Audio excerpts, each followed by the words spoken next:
Hi, I'm the Second Opinion, and today we're evaluating something of a critical moment in the TV show, simply known as the Crystal Empire. We have to get this right. Yes, we have to make them see. We can save the crystal ponies with their history. Now, if you're watching this entry, you probably already know about my series exploring My Little Pony Friendship is Magic as a novice, which seems to be making the fans pretty happy so far because I've actually been pretty impressed. I mean, just the comedy is probably better than actually most of what's on TV today. And movies. Anyway, though, we hit a twist then because the infamous Season 3 has been hanging over my head ever since the show began. And I decided to look into why, now that I've reached it, it's so infamous compared to the others. Bear with me. In 2010, Friendship is Magic began airing as developed by this lady, Lauren Faust, whose name is starting to sound unfortunately fitting. She's the one largely credited for giving the series a more three-dimensional story and relatable characters, as opposed to the more, painful versions you may remember from your childhood. In fact, apart from the girly names and colors, which are really treated almost like an in-joke this time around, they don't really even feel like the same franchise. But, over the course of 2 seasons, Faust's role in the show gradually diminished until she finally parted ways with it altogether here at Season 3, allegedly due to creative differences. Thus, her most memorable and popular creation continues to hit its peak without her, and we'll never know just how well she would have kept the momentum going had she stuck around. But, with that said, how well does the show hold up without her? To find out, let's get started on the Season 3 premiere, The Crystal Empire. My little pony. Not with the theme song.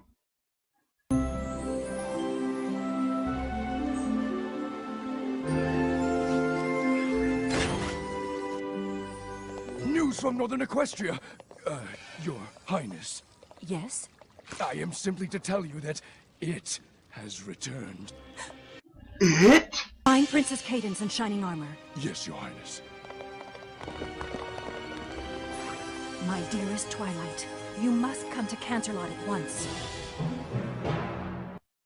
I think you played your ace early there, episode. I mean, what could you possibly wring more drama out of than those 2 letters? Princess Celestia wants to give me some kind of exam, and you're trying to tell me to calm down because it's just a test! Yes?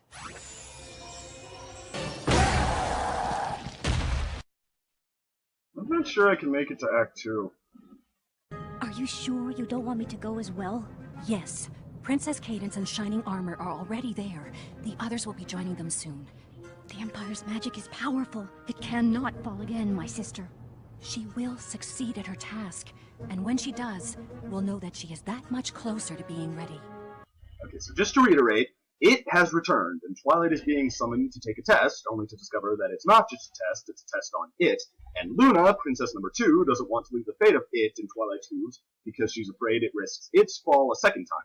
But Princess Celestia thinks it's fine to trust her with it because rescuing it will prove she's that much closer to being ready for that. Let me try the non-vague explanation. 1,000 years ago, an empire that really looks more like just one big city was captured by an evil unicorn named King Sombra. 2 heroes, who are probably just Celestia and Luna and Shadow, kicked him out, but he made the Empire essentially jump ahead in time to whenever this episode was aired, where he's returned to his former strength. The Empire is quote-unquote powered by the mood of its citizens, so as long as it's a happy and free place, it's an incredible force for good, which is why Celestia and Luna want to make sure they don't lose it, much less let it go the other way. So Twilight, her friends, her brother Shining Armor, and her sister-in-law Princess Cadence are now in charge of protecting it and restoring it to its former glory. And after getting the news of this big test, Twilight's reaction is... I could ace a quiz on friendship's bliss, but I wasn't prepared for this. Will I fail or will I pass? I can't be sure. She can't be sure. Yeah, but not everything warrants a song, right? My mind is sharp, my skills intact, my heart is pure. Her heart is pure. You're not really conveying any particular emotion. Oh, I've taken my share of licks. I've made it through the thin and thick. Just kind of hammering in the obvious. But no, I wasn't. Oh, no, she wasn't. Oh, no, I wasn't. Oh, no, she wasn't. No, I wasn't prepared for this.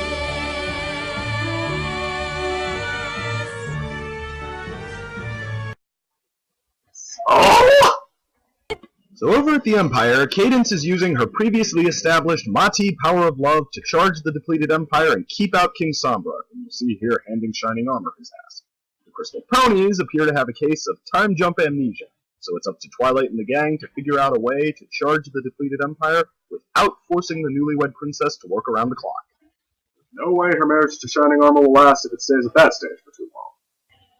They managed to find a history book telling them about a big fair the Empire used to hold to drum up some love and happiness, so they set to work recreating it. This is so special, in fact, they decided it warrants another song. Princess Cadence needs our help. Her magic will not last forever. I think we can do it, but we need to work together. This one isn't too bad, but actually, doesn't it still sound like a forced educational song? It's singing about something really simple just to drill it into us. I don't know about the rest of you, but this sounds exactly like the kind of thing my history teacher used to put on just to convince us that his class didn't suck. Made sweet to crystal berries.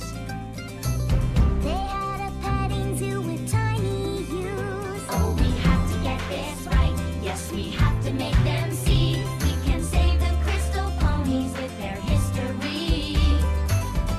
Anyway, the fair does start to lift the Crystal Pony spirits and even restore their memories a little, but it turns out they're missing the battery meant to be charged with the love power, otherwise known as the Crystal Heart. So, while her friends hold down the fort, Twilight braves the tricks and traps of King Sombra's old lair, at one point getting sucked into a vision of her worst fear that only Spike saves her from. Normally this show hates to admit we does anything right. They find the heart at the top of a tall tower, but Twilight gets caught in the final trap while King Sombra, who still just sort of exists for this, manages to worm his way in and launch the attack.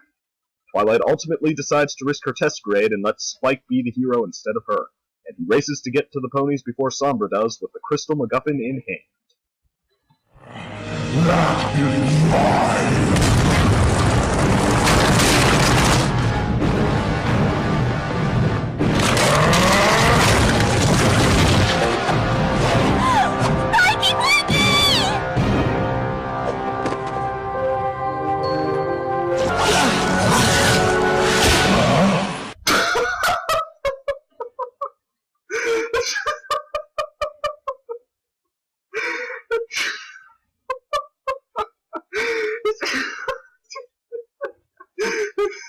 He just picks up his wife and throws her at the bad guy.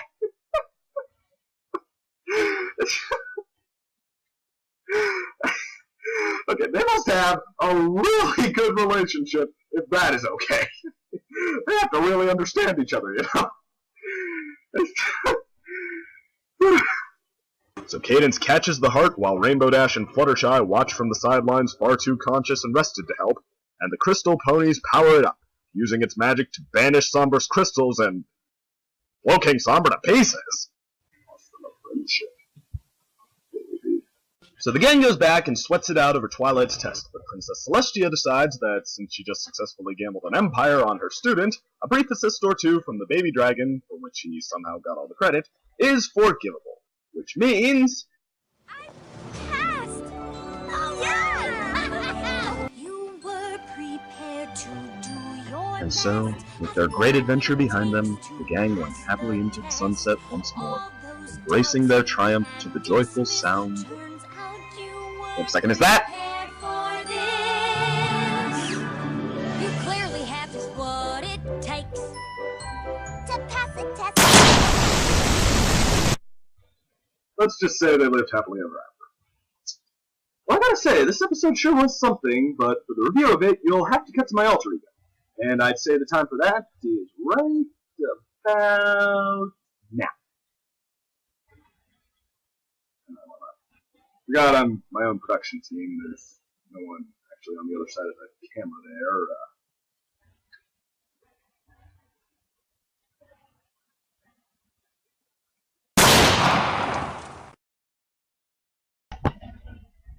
there. Okay, well, I hope you all enjoyed that. No, I had a pretty good time giving it another try, and now here's just my little review of the episode. Basically, I think this is a pretty good two-parter. It's definitely, it meets the series standard easily. It's pretty creative, but yeah, of the 4 two-parters I've seen, I would definitely have to rank it 4.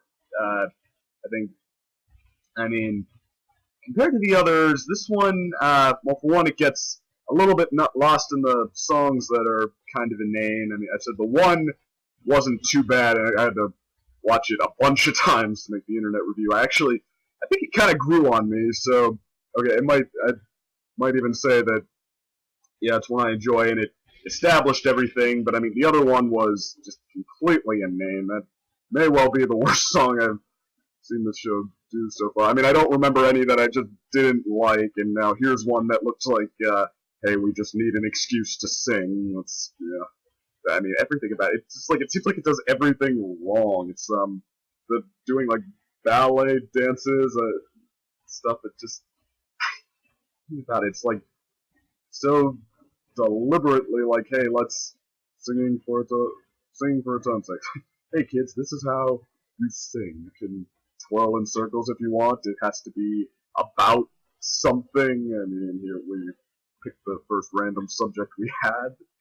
Okay, but anyway, though, yeah, it's a little lost in that. And like I said, the second one, I can't say it was bad after all, but even, you know, it was fine. But I still kind of stand by what I said. It sounded deliberate. It sounds like something you see in a classroom, just to, yeah, emphasize everything. So I mean, that's kind of a little more the tone of this episode in general takes. I mean, there's that, but more importantly, well, along the same lines, I should say, it just doesn't seem as genuine as the others. I mean, all 3 of the other ones just really seem, well, one, they tied it into the personal conflicts of everyone, and I mean, you could see what they were going through as they tried to solve it, just the emotions running high there, and how it related to everyone just, like, personally, especially Twilight, since, you know, the big two-parter events, they're all about her, but, okay, yeah, this one, it does have personal aspects to be invested in. I mean, they're there, like the crystal ponies, they're become made happier by the crystal fair and all of that. You know, it was kind of sweet to see them cheering up, but I mean, that's totally only hinted at. You know, we don't see like what it is they went through, what they. Well, I mean, you're not supposed to be like really invested in them. It's just kind of a sweet little side notion, that if even that. And then Twilight's test, but you know, there's the end where she gives that little speech to herself, like, okay, you know, I have to risk the grave to save them. But I mean, it's just like, yeah, it's all sort of in passing that this is important. I mean, it's actually treated a lot more like a test, just like step A, solve conflict, figure out mystery, get to step B. It's, yeah, just very play by play. It's like just, yeah, solving the next piece of the puzzle. So yeah, it's just not, you don't get quite as deep into it. You don't feel it as much. And I mean, they do give the friends still some moments, like Pinkie Pie. They think up a few great new gags for her. With Rainbow Dash jousting with Fluttershy. Actually, you think that, I mean, a lot of times in these shows they try to throw, like, not this show, but I mean, you see that and it's like a lot of times there's a reverse thrown in, like, oh, that cocky Rainbow Dash thinks she's going to use her athleticism to knock Fluttershy over the horizon, but then some wacky little thing is going to ruin it, and it's going to be Rainbow Dash goes flying instead, because, yeah, bullies never went, but no, it's just like, no, Rainbow Dash, she's the one who does do this kind of stuff, so she's just beating on Fluttershy, which, and I mean, and that's a little more real. I mean, they do have a nice little moment there where Rainbow Dash is like, okay, I'll take it easy on you. But not too easy. But, well, actually, that's a little mean for that whole scenario. I mean, that's kind of harsh on Fluttershy, but no, I mean, I digress.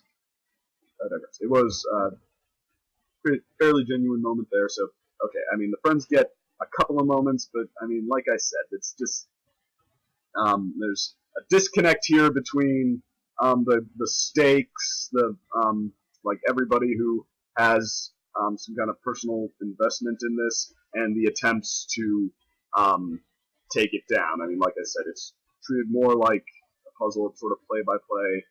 King Sombra, this evil unicorn, he doesn't tie into tie into the hero's thoughts on, or well, what's the word I'm looking for? His efforts don't really affect the heroes on a personal level like the other ones did.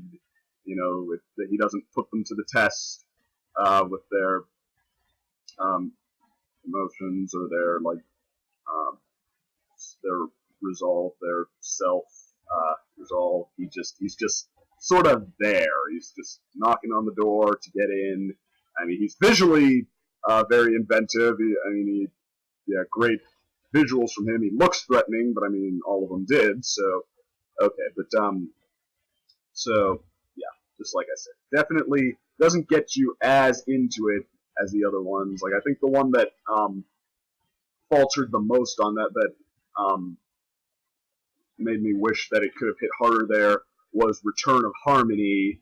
The second one with Discord. But I mean, that one, even that, you wanted it to hit you so much harder because it already, it knew, it really knew, like, what to dig up to sort of, what to get you invested in there. I mean, all the friends being corrupted and, it's like, okay, yeah, you really wanted to see them overcome, and I mean, they didn't get into that, I thought, as much as they could have, so I mean, it still did good, and it, in fact, made you want it to do even better. It's like, it was, I think that was a Rod Reaver quote on something, The Matrix or something, but it was, so, in fact, it was so engaging that I wanted it to engage me even more. I mean, this, it's not really even going in that direction, so I mean, you're not hoping for more, but there just isn't much, and that's, what was that? Okay, so, I talked forever and a day about how it doesn't measure up, but, like I said, I still think it's a very good conflict, and so now the overdue things on what it is good at. It is very good at the ticking clock. It, lets you know, all the friends trying to do this, and then there's one more thing that's going wrong, and they're losing time on that. Oh, now they've got to get the heart. Oh, now Twilight just waited who knows how long in front of that door that leads to her worst fear, and then Cadence, she fades, and I mean, actually, I almost think maybe they should have had a section about trying to fight King Sombra back, like maybe rallying everyone and getting to more, what it takes to power this empire, like what that emotion really is, kind of like the first two parts, friendship is magic, so let's see friendship start to fight off this threat, like this time, maybe King Sombra could have taken down the barrier and then started to get in, and then they could have had to, hold him back a different way, and fight back with the love power and all that, run up the, sort of drummed it up even more, the stakes and but no, false alarm Cadence just wakes up and turns the shield back on, but even so, that it uses that to make the ticking clock even better, because now he has a piece of his horn, it gets cut off, and it's inside, and he's growing crystals out of that, so it's like, not only do we now have, until Princess Cadence fades, not much longer, we might not even have that long, because he's already starting to take over from the inside, so it's like she's not even keeping him out anymore. It's like, for all intents and purposes, we're not trying to solve this conflict before it gets worse. It is getting worse. So, okay, well done there. All of that stuff. The way Twilight fights her way through his castle, that was very creative. They had a very good callback to the scene at the beginning where Princess Celestia. Interesting sight too to see her go dark-eyed and shoot evil green energy and stuff. But great callback to that where Twilight uses that to reveal the hidden passageways of his castle, what it looked like when he was around, and then the giant staircase. She flips it upside down so she can slide down the bottom to, or slide down on the bottom to the top. But that was a pretty creative idea. All in all, it paces itself very well. It's a good conflict. It's doesn't get you as into it or even as excited as you could be, because it's not really that sense of personal investment. It's just, like I said, it's a test. It's play-by-play. I think the songs actually really demonstrate. I mean, because you're coming off a Canterlot wedding where, that first song, I mean, that was a little bit of name. Well, it wasn't. But, that was drumming up, okay, Twilight's personal investment. It's telling us about, like, what she used to do with her brother, and that, it says a lot in the frame of time, like how much she misses him, what their relationship was like, and then the ending, that what I thought was a great ending party song, just the excitement, the love, the triumph, it's all in there. And then you compare that to the songs here, and they're just so through the motions. I mean, well, I'm laying off the middle portion one, but the beginning and end, the bookend song with Prepared for This, it's just so through the motions. It's just like, it seems like they just slap together the list of what it takes to make a song and put it in there, and that is, like, I think a pretty good microcosm for the difference. This is very technically proficient, so I mean, you get the upside, like that second song that we have to get this right, it's very technically proficient, it's fun to watch, it's fun to get behind, it has a lot of the moments you like, but then on the flip side, it's missing the investment, so you also get the bits like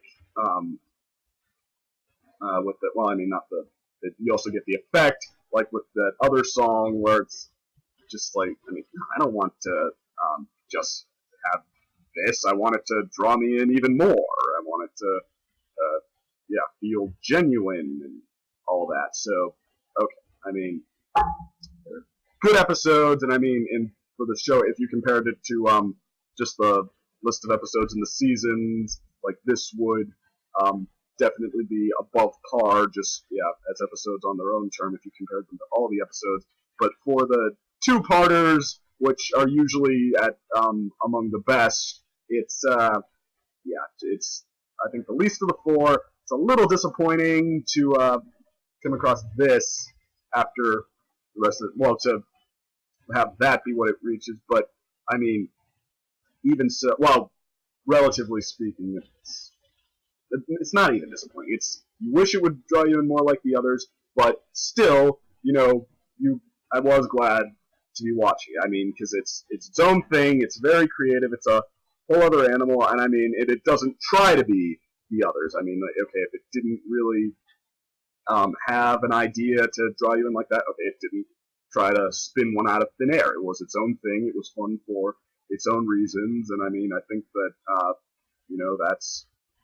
that's what it takes to keep you pulled into the show. Just like fun, at least on that level. That's like, I don't know, everybody. Well, for examples of things like that, like